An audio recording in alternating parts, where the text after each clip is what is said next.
नमस्कार।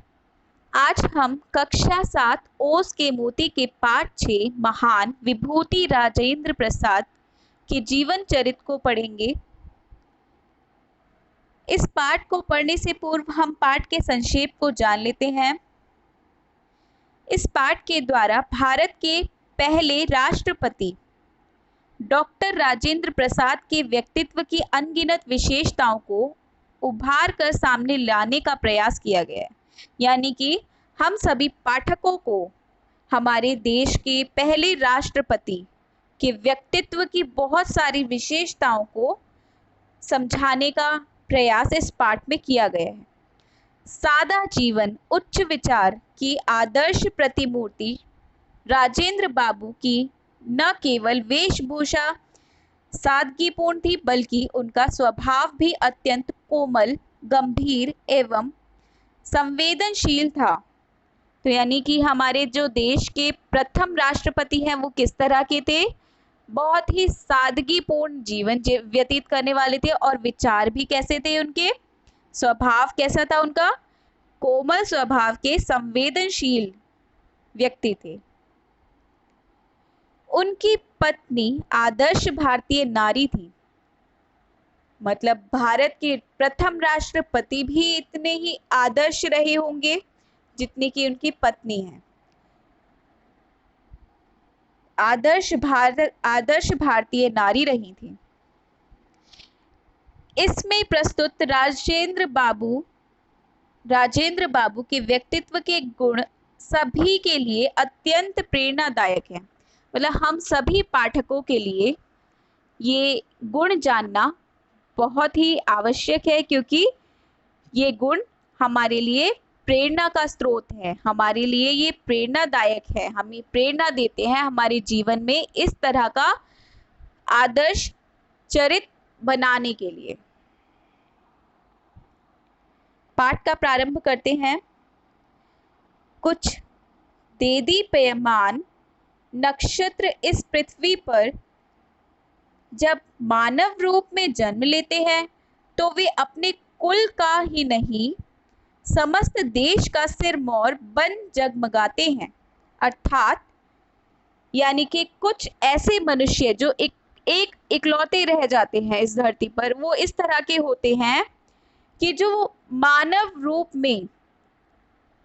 रूप में जन्म लेते हैं तो केवल अपने कुल यानी कि अपने परिवार, अपने खानदान के लिए ही नहीं, समस्त देश यानी कि संपूर्ण देश के सिरमौर बन जाते हैं। केवल एक अपने परिवार का ही नाम ऊंचा नहीं करना होता। हमारा जब जन्म होता है, हमारा जन्म सिद्ध अधिकार, हमारा जन्म सिद्ध कर्तव्य होता है कि हम अपने परिवार के साथ अपने देश का भी नाम रोशन करें। हमारे देश के प्रथम राष्ट्रपति राजेंद्र बाबू का व्यक्तित्व ऐसे ही देदीप्यमान नक्षत्र के समान था। ये देदीप्यमान क्या है? यानी कि चमकता हुआ, यानी कि एक अकेला जो सब में, मतलब कहेंगे कि एक बहुत ही फेमस, ठीक है, चमकता हुआ नक्षत्र, ठीक है। तो हमारे देश के प्रथम राष्ट्रपति राजेंद्र बाबू का व्यक्तित्व ऐसे ही देदीप्यमान नक्षत्र के समान था, यानी चमकता हुआ एक सितारे के समान था, ठीक है। चमकता हुआ सितारा था। जो हमारे देश के प्रथम राष्ट्रपति थे वे कैसे थे? चरित्र से भी और स्वभाव से किस तरह के थे? एक चमकते हुए सितारे के समान थे। किसी भी देश का प्रथम नागरिक या राष्ट्र प्रमुख अत्यंत त्यागमय और सादा जीवन यापन करने वाला हो सकता है, इसका वे प्रत्यक्ष प्रमाण थे। मतलब जरूरी नहीं है कि सबके पास सारी सुख सुविधाएं हो, सब कुछ हो, तभी वो एक उच्च पद का अधिकारी बन सकता है, ऐसा जरूरी नहीं है। और उसका एक प्रमाण ये डॉक्टर राजेंद्र प्रसाद रहे थे। ये राजेंद्र प्रसाद इस तरह की एक प्रतिमूर्ति रहे थे जो सादा जीवन यापन करते थे।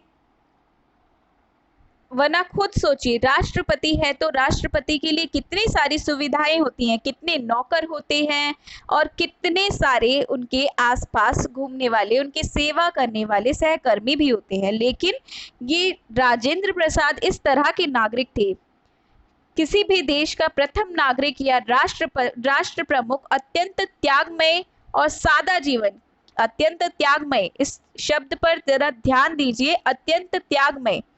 ये राजेंद्र प्रसाद बाबूजी जो हैं वो किस तरह के रहे थे? अत्यंत त्यागमय, यानी कि सारी सुविधाओं का और सभी ये नौकरों का, आसपास सेवागीर लोगों का, उन सब का त्याग कर दिया इन्होंने, क्योंकि ये सादा जीवन व्यतीत करने में विश्वास रखते थे और सादा जीवन यापन करने वाला हो सकता है, इसका वे प्रत्यक्ष प्रमाण थे। तो यानी ऐसा प्रमाण थे जो सादा जीवन यापन करते थे। फिर आगे पढ़ते हैं। राजेंद्र प्रसाद का जन्म 3 दिसंबर 1884 को बिहार के एक छोटे से गांव जीरादेई में हुआ था। कब हुआ था जन्म इनका? 3 दिसंबर 1884 को बिहार के एक छोटे से गांव जीरादेई में हुआ था। इनके पिता श्री महादेव सहाय स्वाध्याय द्वारा आयुर्वेद तथा यूनानी दवाइयों के अच्छे जानकार बन गए थे। अच्छा, तो इनके पिताजी जो हैं उनका नाम भी पता चल गया है, क्या है? श्री महादेव सहाय स्वाध्याय, ये इनके पिताजी का नाम है। इनके पिताजी श्री महादेव सहाय स्वाध्याय द्वारा आयुर्वेद तथा यूनानी दवाइयों के अच्छे जानकार बन गए थे। ठीक है, वे गरीबों का उचित इलाज करते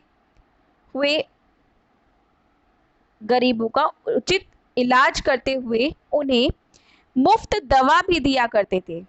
पिता का भी स्वभाव पता चल गया है, कितने ही दीन स्वभाव के रहे थे।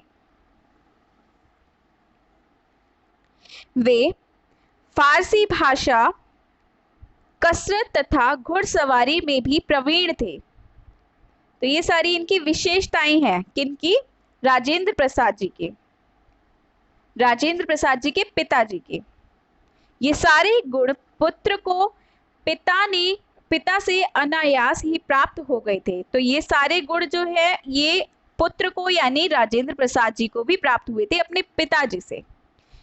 अब उनकी माता के बारे में बात करते हैं। उनकी माता कमलेश्वरी देवी अत्यंत धार्मिक विचारों वाली महिला थी। देखिए किस तरह से ये चरित्र हमारे सामने बनकर के आता है डॉक्टर नहीं, देश के प्रथम राष्ट्रपति राजेंद्र प्रसाद बाबूजी का। ठीक है, तो राजेंद्र प्रसाद जी का जो चरित्र हमारे सामने आता है वो इस तरह से आता है, जब उनके पिताजी का स्वभाव इतना सुकोमल है। और उनकी माता के लिए क्या बात आई है? उनकी माता कमलेश्वरी देवी अत्यंत धार्मिक विचारों वाली थी वो भी। इसी वजह से हमारे प्रथम राष्ट्रपति राजेंद्र प्रसाद बाबू एक कैसे चरित्र वाले व्यक्ति बने हमारे सामने? जिनका स्वभाव त्यागमय और सादा जीवन व्यतीत करने वाला था। अच्छा, आगे हम पढ़ते हैं। कमलेश्वरी देवी अत्यंत धार्मिक विचारों वाली महिला थी। उन्होंने अपने पुत्र को बचपन से ही रामायण और महाभारत की अनेक कहानियां सुनाई थी। माता धार्मिक विचारों वाली थी, इसीलिए उन्होंने अपने पुत्र को ज्ञान किस बात का दिया? रामायण का, महाभारत का। इतने उच्च विचार थे उनके। इस तरह स्वाभाविक रूप से माता पिता की परोपकारिता, सेवा भाव, धार्मिक प्रवृत्ति आदि संबंधी गुण पुत्र में स्वतः चले आए थे और ये सारे गुण माता पिता की वजह से ही पुत्र में आई थी। किस तरह के गुण? परोपकारिता। परोपकारिता यानी किसी पर दया भाव रखना, परोपकार करना यानी किसी पर उपकार करना। तो ये सारे गुण राजेंद्र प्रसाद में अपने माता पिता की वजह से ही आए थे। परोपकारिता, सेवा भाव, धार्मिक प्रवृत्ति माता की वजह से आई थी। आदि संबंधी गुण पुत्र में स्वतः चले आए थे। मात्र 5 वर्ष की आयु में ही उन्होंने फारसी पढ़ने के लिए मदरसे जाना प्रारंभ किया। यानी केवल 5 साल के थे, केवल 5 साल के, वरना 5 साल का बच्चा वो भी दूसरी लैंग्वेज फारसी पढ़ने के लिए जाते थे। वे इतने प्रतिभाशाली थे कि जब तक बाकी बच्चे कक्षा में पहुंचते तब तक मौलवी साहब को वे पिछले दिन का पढ़ा पाठ सुना चुके होते। यानी इतने इंटेलिजेंट रहे अपने जीवन में कि जब तक, मतलब 5 वर्ष की उम्र में ही समझ लो, 5 वर्ष की उम्र में एक तो फारसी सीखने जाते थे और मदरसे में, जब तक दूसरे बच्चे क्लास में नहीं पहुंच पाते थे तब तक ये पिछला पाठ सुना भी देते थे मौलवी जी को। उनकी प्रारंभिक शिक्षा छपरा के जिला विद्यालय में हुई। छपरा के जिला विद्यालय में इनकी प्रारंभिक शिक्षा प्रारंभ हुई थी। बाद में उन्होंने कलकत्ता के सुप्रसिद्ध प्रेसिडेंसी कॉलेज के उच्च शिक्षा प्राप्त की। बाद की शिक्षा इन्होंने कलकत्ता के सुप्रसिद्ध प्रेसिडेंसी कॉलेज से प्राप्त की थी, उच्च शिक्षा। मतलब पढ़ाई का इन पर एक अच्छा प्रभाव बचपन से ही, 5 वर्ष की उम्र से ही देखने को मिलता है। वर्ष 1915 में उन्होंने विधि में परास्नातक की परीक्षा स्वर्ण पदक के साथ उत्तीर्ण की। परास्नातक, स्नातक यानी ग्रेजुएशन, परास्नातक यानी पोस्ट ग्रेजुएशन की परीक्षा स्वर्ण पदक के साथ उत्तीर्ण की। यानी कि स्वर्ण पदक यानी गोल्ड मेडलिस्ट थे ये। गोल्ड मेडल के साथ में इन्होंने उत्तीर्ण की, यानी कि पोजीशन होल्डर रहे होंगे। तत्पश्चात कानून के क्षेत्र में डॉक्टरेट की उपाधि भी प्राप्त की। अब इन्होंने कानून के क्षेत्र में, यानी कि लॉ, LLB की लाइन में इन्होंने डॉक्टरेट PhD की। वे बहुमुखी विद्वान थे, बहुत ज्ञानी थे मतलब वे, तथा अंग्रेजी, हिंदी, उर्दू, फारसी व बंगाली भाषा पर उन्हें पूर्ण अधिकार था। कितनी सारी भाषाएं हो गई? अंग्रेजी, हिंदी, उर्दू, फारसी, बंगाली, ये सारी भाषा इनको आती थी। वे इन भाषाओं में धारा प्रवाह बोल और लिख सकते थे, यानी कि बिल्कुल फ्लुएंट बोल सकते थे और लिख भी सकते थे। उन्हें गुजराती तथा संस्कृत भाषाओं का भी समुचित ज्ञान था। अब 2 भाषाओं का इन्हें ज्ञान और भी था, गुजराती का और संस्कृत का। तत्कालीन प्रचलित परंपरा के अनुरूप मात्र 12-13 वर्ष की आयु में उनका विवाह राजवंशी देवी के साथ हो गया। अब देखिए, इतने ज्ञानी भी रहे, पर क्योंकि ये प्रथा तो बहुत पुरानी है, इस वजह से इनका भी विवाह कब हो गया था? किस उम्र में? 12-13 वर्ष की उम्र में। बहुत छोटे होते हैं। अभी आप बच्चे हैं, आप बच्चों के ही उम्र के आसपास के रहे होंगे और उस उम्र में इनका विवाह हो गया था। अभी तो आप पढ़ रहे हैं पर इनका विवाह हो रहा था, विवाह हो गया था।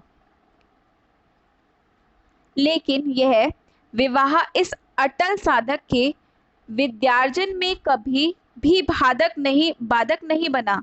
मतलब कि ये इतने अच्छे विद्यार्जन थे। विद्यार्जन यानी कि विद्या अर्जित करने वाले थे, विद्या को पाने वाले इतने अच्छे स्टूडेंट थे, मतलब कि इतने अच्छे स्टूडेंट थे कि ये विवाह इनकी शिक्षा में कभी भी बाधा नहीं बना। बेशक इनका विवाह हुआ, लेकिन इन्होंने शिक्षा में कभी इस विवाह को बाधा नहीं बनने दिया। उनकी पत्नी उनकी अनुचारिणी सिद्ध हुई। अनुचारिणी यानी कि उन्हीं की जैसी सिद्ध हुई, उन्हीं को मानने वाली, उनकी राह पर चलने वाली, उनका मनोबल बनने वाली। ठीक है, कि जैसे पति चाहते हैं वैसे ही उन्होंने भी अपना जीवन व्यतीत किया, तो इस वजह से इनके जीवन में कभी भी विवाह बाधा नहीं बना।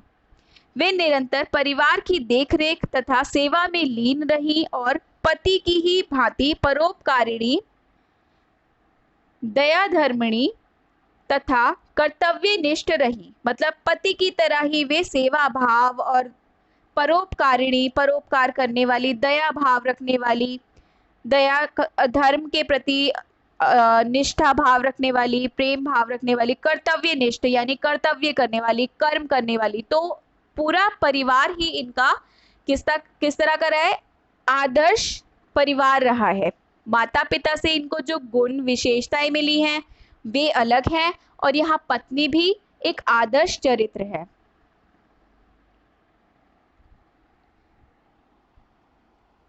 इसके बाद हम आगे का पार्ट अगली वीडियो में कंटिन्यू करेंगे। धन्यवाद।